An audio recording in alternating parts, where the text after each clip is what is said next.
기가 막힌 녀석들과 아이 너무 그쵸? 완전 바닥에 있네 태연이. 기가 막힌 그래 저번 나한테는 엄청 뭐라 그러더니 크게 화끈하게. 기가 막힌 녀석들과 기가 막힌 영화들을 이야기해보는 기가 막힌 영화 토크쇼 기가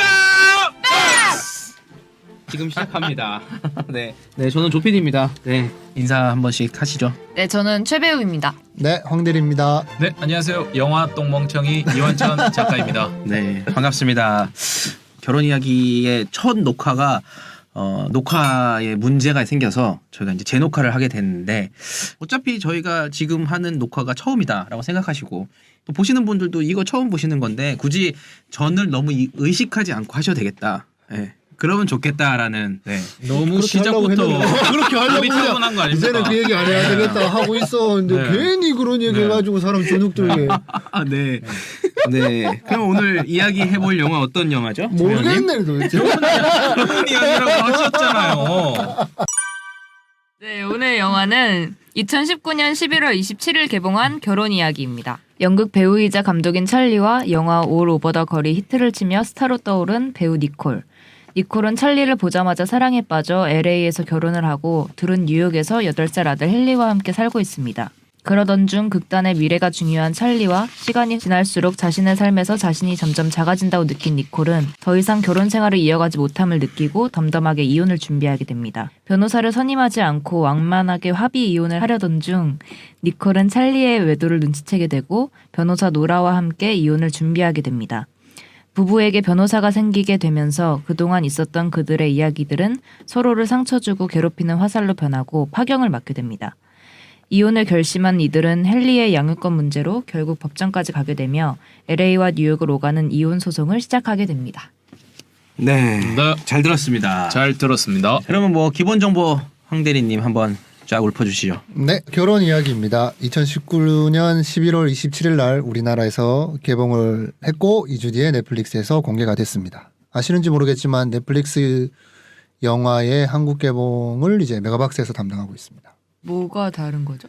그래서 그 넷플릭스 영화의 배급사 역할을 메가박스 플러스 M이 하는 거죠. 넷플릭스 같은 경우에는 연말에 11월 27일 뭐 이때 즈음에서 한 4-5편 정도의 영화를 극장에서 개봉을 하거든요. 이제 오스카 시상식에서 상 받을 만하다라고 자체적으로 판단한 영화를 극장에서 개봉하고 있습니다. 감독은 노아 눈이 안 보여. 늙어가지고 노아니 오나 이거. 헐. 감독은 노아 바움백입니다. 미스트리스 아메리카 위아영 프란시스 하 연출한 감독이고 영화를 보시면 다 알겠지만 되게 굉장히 자연스러운 연출로 감독의 특유의 색깔이 있더라고요. 그 이어지는 뭐 결혼 이야기라고 볼 수가 있고 감독의 실제 연인인 그레타 거윅이 이제 프란시스 하 영화에 주연을 했는데 이 배우도 레이드 버드라는 영화를 연출한 적도 있을 정도로 커플이 다 뭐 영화인이라고 해야 되나 영화를 연출하는 그런 참 실력이 있는 감독이자 커플 되겠습니다. 출연은 스칼렛 요한슨이 니콜로 등장을 하고 있고 아담 드라이버가 찰리로 로라 던 여자 변호사로 출연하는데 이 영화로 아카데미 여우 조연상을 수상을 했죠. 그다음에 레이 리오타 남자 변호사로 출연을 하고 있습니다. 레이 리오타 같은 경우에는 이제 마피아 영화에 굉장히 강인한 캐릭터로 많이 등장했던 배우인데 이 영화에서도 굉장히 강인한 변호사의 역할을 잘 보여주고 있죠. 제작비는 1,860만 달러로 저렴한 예산으로 만든 영화가 되겠고 세계적으로는 한 30만 달러의 수익을 거뒀고 한국에서는 2.4만 명 정도의 관객을 동원을 했습니다. 네. 네. 이 영화는 최 배우님이 이제 추천을 해주셨는데, 맞아요. 네, 뭐 어떤 이유가 있었을까요? 일단 처음에 방구석 1열에서 처음에 이제 소개가 되면서 그때 한번 보고 싶다라고 생각을 했었는데 제가 사실 막 드라마 장르를 잘 보지 않아서 그러니까 즐겨보지 않아서 한번 좀 각 잡고 어느 날 한번 봐야지로만 생각을 하고 있다가 이제 또 저에게 이제 영화를 고를 기회가 주어져서 네. 또 기혼자 분들도 계시고 네. 해서 또 스칼렛 요한슨의 영화를 저희가 전에 했었죠. 네. 그렇죠? 그래서 네 고르게 되었습니다. 혹시 그 환춘 작가님 예. 네. 뭐예요? 영화 혹시 혼자 보셨나요? 아니요, 저 와이프랑 네. 이제 같이 보면서 네. 이거 같이 부부가 보기에는 조금. 네. 그래서 네, 뭐 준비한 한 줄 평이 있습니다. 네. 그러면 이어가시죠. 바로 이어가요? 네. 저의 한 줄 평은 고요한 가정에 울려 퍼진 이혼 이야기로 하겠습니다. 고요한 가정. 고요한 가정이었나요? 그 환천 작가님 가정이 고요한 가정인가요? 중의적 표현인가 이게? 아니요, 저 뭐 고요한 평화로운 가정이었죠. 그래서 이제 뭐 영화 한 프로 보자 해가지고 이제 소파에 앉아서 이 결혼 이야기를 보는데 상상하지도 못했던 이혼, 우리 사이에 이혼도 있을 수 있겠구나라는 걸 조금 상상하게 되는. 진짜 네, 영화를 보면서. 네, 저렇게 이제 아무렇지 않았던 가정들도 뭐 누구의 뭐 실수 그리고 뭐 성격 차이 뭐 이런 이유들이 불거지고 이제 쌓이다 보면은 우리도 뭐 저렇게 될 가능성이 있겠다라고 약간의 그런 느낌을 받고 이제 또 와이프는 저에 대해서 또 불만을 쏟아내더라고요. 이렇게 쏟아내지 않으면 우리는 저렇게 될 수도 있으니까 쏟아내자. 지금 미리 좀 얘기하자. 다 터트리자. 이렇게 해서 홍군형이 났습니다. 환천 작가님은 쏟아낸 건 없고 쏟아낸 걸 듣기만 하셨나요? 결혼 이야기. 결혼 이야기 2 찍는 거죠. 황 대리님 한 줄 평 뭐. 네, 저는 이별까지 결혼 이야기더라 뭐 이런 생각이 들었습니다. 제가 보면서 전반적인 정서는 야 진짜 이혼을 준비하는 부부의 이야기인데 정말 부부의 이혼이라는 것이 가장 잘 알고 가장 아끼던 사람과 헤어지는 과정이라는 게 너무 생생하게 나타나가지고 맞아요. 많이 공감하게 되더라고요. 저는 뭐 결혼까지는 모르겠지만 사실 뭐 연인이 만나고 헤어지는 것이 사실 뭐 여기에 다 대입이 될 수 있는데 뭐 그런 경험들도 생각이 나면서 참 쌉싸름한 영화였습니다. 네. 자녀에 대한 그런 경험이 없으니까 그것까지 더 고려가 된다고 한다면 더 힘들겠죠. 미운 오리 새끼 방송 프로그램 보면 이상민이랑 탁재훈이랑 등장해서 많이 재밌는 모습들을 보여주잖아요. 거기서 그냥 뭐 농담 삼아 이야기하던데 그냥 사귀었다 헤어지는 게 고통이 1이라면 이혼하는 거는 100이라고. 커플이 헤어지는 거는 당사자들끼리의 문제에서 시작되고 끝날 수 있는데 거기에 양 집안과 거기에 아기까지 뭐 애까지 있다 그러면 그게 진짜 과정도 힘들 뿐더러 그 고통도 엄청나다고 하더라고요. 재산까지. 뭐 재산도 법적인 문제가 이제 개입이 될 수도 있고. 최 배우님의 한 줄 평을 또 저의 한 들어보겠습니다. 줄 평은 연애에서 결혼으로 가듯 이별에서 이혼을 간다는데 결혼과 이혼은 저한테 되게 먼 단어들이란 말이에요. 그래서 저는 약간 그러니까 이성적으로 결정짓는 것들이라고 생각을 했었어요. 그리고 이제 뭐 연애나 이별은 감정적으로 흔들려서 이제 이루어지는 그 결혼 이야기를 보면서 저는 전혀 이성적이지 않구나. 그 시작부터 그 변호사를 선임하게 되고 그런 과정들이 너무 감정적인 선택의 연속인 거예요. 그래서 저는 이별하는 것처럼 이혼을 한다라고 이제 느꼈거든요. 방금 PD님과 이제 말했던 거는랑은 조금 다를 수 있는데, 네, 전 그랬습니다. 네. 저는 원래 저번 녹화 때는 이제 이혼 이야기라고 했었었는데, 네, 아무 준비 없이. 네. 이혼 이야기인 걸로. 아 여기 명품 사랑과 전쟁을 적어놨는데 이거는 저번 녹화 때 제가 했던 거. 네, 그러니까 여기 적어놓은 거를 제가 환천 작가님이 한 경쟁이 걸 심하네. 적어놨는데 이거보다 좀 다른 표현이 있을까 지금 계속 고민을 하고 있어요. 근데 이것도 맞는 말이거든요. 근데 저는 그것보다 우리가 저번에 말미에 녹화했던 거에서 이제 착안을 해서 이렇게 남과 여의 생각과 소통의 차이? 저는 이런 한줄평을 하고 싶어요. 사실 이 영화는 결혼 이야기고 뭐 이혼 이야기고 뭐 남자 주인공과 여자 주인공의 그 네, 생각의 차이에서 일어난 모든 일이라고 생각이 들어서 그냥 이혼 이야기로 하겠습니다. 네. 근데 둘이 이렇게 앉아있으니까 시너지가 엄청나네. 근데 이게 진짜 마음에 드네요. 그럼 이걸로 하시죠. 자존심 딱 버리고. 저는 뭐 그런 거 없습니다. 네. 네. 이혼 이야기. 네.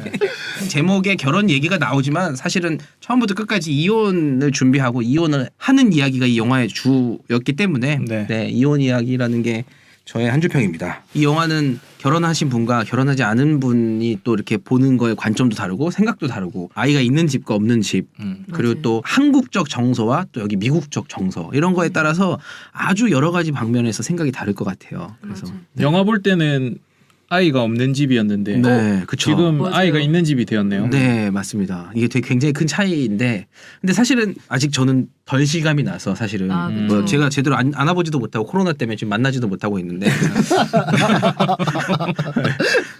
오히려 거기 계시는 네. 이제 이모님들이나 도우미분들이 저보다 더 많이 안고 먹이고 했을 것 같아요. 근데 환천 작가님은 조금 이제 아기가 컸잖아요. 네. 이거에 대해서 생각이 좀 남다를 것 같다는 생각이 드는데. 저희 가정은 뭐 잘 싸우지도 않아요.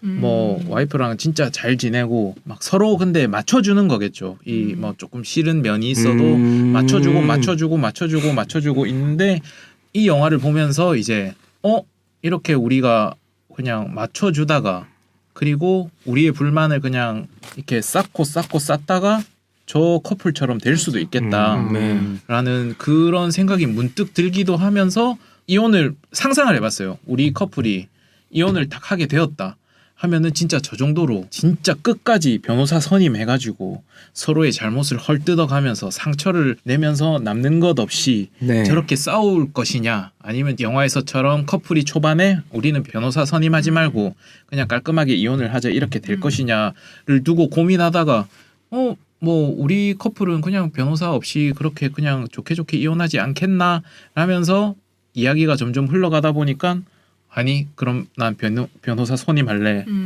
결국은 끝까지 맞아요. 가자로 네. 이렇게 돼버리더라고요. 현실을 좀 잘 반영한 영화인 것 같다라고 느꼈죠. 절차가 아니라 네. 그 인물의 감정의 흐름대로 이렇게 흘러가니까 감정적인 선택을 계속 해버리니까 더 뭔가 현실감 있게 오는 것 같아요. 아 진짜 저럴 수도 있겠다. 네. 그리고 영화 보면서 제일 많이 느꼈던 생각은 저기서 승자는 변호사들이구나. 아 그쵸. 진짜. 여자 변호사로 연기하셨던 분은 조연상까지 타셨으니까 네. 진짜 신정한 진짜. 승자시죠. 네. 이 영화에 큰 혜택을 받으셨죠. 그리고 가장 큰 상처는 이제 아이가 다 가져가지 네, 않았을까. 그게 제일 씁쓸했던 것 같아요. 음. 아이가 이제 고생하는 그런 장면이라든지 네. 뭐 어쨌든 그 변호사한테 나갈 돈은 어쨌든 아이한테 양육비로도 쓸 수가 맞아요. 있는 그런 돈이었는데 헛돈이 나가는 거 보니까는 진짜 마음 아프더라고요. 굉장히 현실적이다. 황 대리님은 보시면서 뭐 어떤 생각이 드셨나요? 부부가 했던 실수들도 많이 나오고 안 맞는 부분들도 많이 나오고 굉장히 또 잘 맞는 부분도 나오고 서로를 잘 아는 부분들도 많이 나오잖아요. 이 아기가 엄마랑 아빠를 어떻게 생각하는지에 대한 것보다 부부가 서로를 어떻게 생각하고 어떤 좋은 점이 있고 어떤 나쁜 점이 있었던 거에 대해서 잘 보여주는 것 같아요. 그래서 제 결론은 그냥 저러면 그냥 살면 되지 않나라는 생각이 매 순간 들었어요, 사실. 그게 뭐 분명히 남자가 실수한 게 있고 뭐 그런데 저렇게 잘 맞는 부분도 또한 있는데 사과하고 용서를 받아주고 또 살면 또 살 수도 있을 것 같은데 그게 참 힘든 일이구나 뭐 이 생각이 들었고 그러면서 저의 뭐 예전 경험들도 많이 생각이 났던 거는 연애를 하고 헤어지는 과정에 있어서 별 문제 아닌 것 같은데 맞아. 근데 그때는 왜 그렇게 중요한 문제일까? 근데 지금 생각해봐도 그 상황 다시 간다면 똑같은 선택을 할 것 같긴 하고 맞아요. 시간이 많이 지나면 남의 어떠한 실수는 별로 생각이 잘 안 나고 사실 내가 잘못했던 여러 가지 내가 포기하지 못했던 여러 가지 나의 그 어떤 것들에 대해서 많이 생각나게 돼서 뭐 남 얘기처럼 다가오지 않고 이 얘기가 결혼 이야기지만 연애 이야기이기도 하고 이별 이야기이기도 하고 이혼 이야기인 것 같기도 하다 하면서 그냥 결국 사람 사는 이야기의 관계에 대한 그런 이야기를 잘 표현한 영화 같다 이런 생각이 들었습니다. 저희가 결혼한 사람과 안 한 사람의 좀 얘기를 했잖아요. 아까 연애에서는 사실은 어느 정도 선을 넘으면 그냥 헤어지면 된다. 약간 이렇게 선택을 할 수가 있잖아요. 근데 결혼이라는 거는 이혼이라는 건 절대 안 된다라는 어떤 약간 마지노선 같은 게 있거든요. 네. 옛날에 80년대 90년대 우리 어머님들이 그렇게 아버님들이 막 사건 사고를 치고 참고 살고 참고 사셔도 우리 가정과 아이를 지키기 위해서 이혼이라는 거는 안 된다라는 게 엄청 중요했었는데 아무리 뭐 서양과 동양의 차이 뭐 미국과 한국의 차이가 있을 수도 있겠지만 이들도 그것만큼 막고자 했음에도 불구하고 결국은 이제 이혼을 할 수밖에 없었다는 거는 이 둘이 이제 참고 살기에는 힘든 문제가 아니었나라는 생각이 저는 역설적으로 들더라고요. 네. 어떻게든 서로가 조금이라도 양보하고 이제 멈춰보려고 하는 여러 가지 장치들과 노력들이 있었음에도 불구하고 헤어질 수밖에 없었던 이유가 이 결혼 이야기에는 표현되지 않았나. 결혼한 친구가 저한테 이 영화를 추천을 한 적이 있어요. 네가 영화를 좋아해서 분명히 봤겠지만 그 친구랑 만나서 이제 결혼 생활에 대해서 한번 이야기하고 나서 다음날 아침에 뜬금없이 영화를 추천을 하더라고요. 부부가 이 영화를 같이 보면서 느낀 감상을 자기가 이야기를 해주더라고요.